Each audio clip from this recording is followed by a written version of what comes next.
આધ્યાત્મિક ચેતનાથી રાષ્ટ્ર ચેતનાના અભિયાન અંતર્ગત જગતજનની મા ઉમિયાના વિશ્વના સૌથી ઊંચા 504 ફૂટના મંદિરનું નિર્માણ તેમજ સામાજિક સશક્તિકરણ અંતર્ગત શિક્ષણ, રોજગાર, આરોગ્ય, સ્પોર્ટ્સ અને કલ્ચરલ સહિત અનેકવિધ સાંસ્કૃતિક પ્રવૃત્તિઓના કેન્દ્ર સમા વિશ્વ ઉમિયાધામનું અમદાવાદમાં 100 વીઘા જમીનમાં 2000 કરોડના સામાજિક નિધિ સહયોગથી નિર્માણ થઈ રહેલ છે, જે વિશ્વની 9મી અજાયબી સમાન ગણાશે।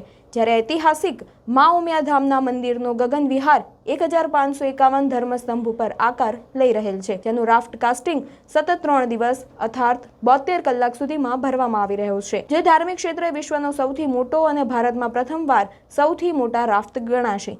મહત્વનું છે કે લગભગ 24,000 ઘન મીટર અર્થાત 8,57,500 ઘન ફૂટ જેટલો કોન્ક્રીટનો રાફ્ટ ભરાઈ રહ્યો છે, જે કાર્યનો શુભારંભ 15 સપ્ટેમ્બર 2025 ને સાંજે 5 કલાકે શરૂ થયો છે।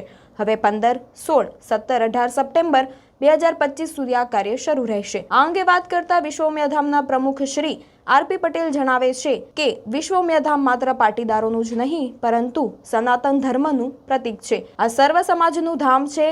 1551 ધર્મસ્તંભ પર બની રહેલા રાફ્ટ કાસ્ટિંગમાં 20 ફૂટ લાંબો 27 કિલોમીટર લાંબો રોડ બનાવી શકે તેટલા કોન્ક્રીટનો ઉપયોગ થયો છે, તો સાથે જ અમદાવાદથી મહારાષ્ટ્રના પુના પહોંચી શકે તેટલી સ્ટીલનો ઉપયોગ થયો છે, એટલે કે અંદાજિત 680 કિલોમીટર લાંબો સ્ટીલનો વપરાશ થયો છે।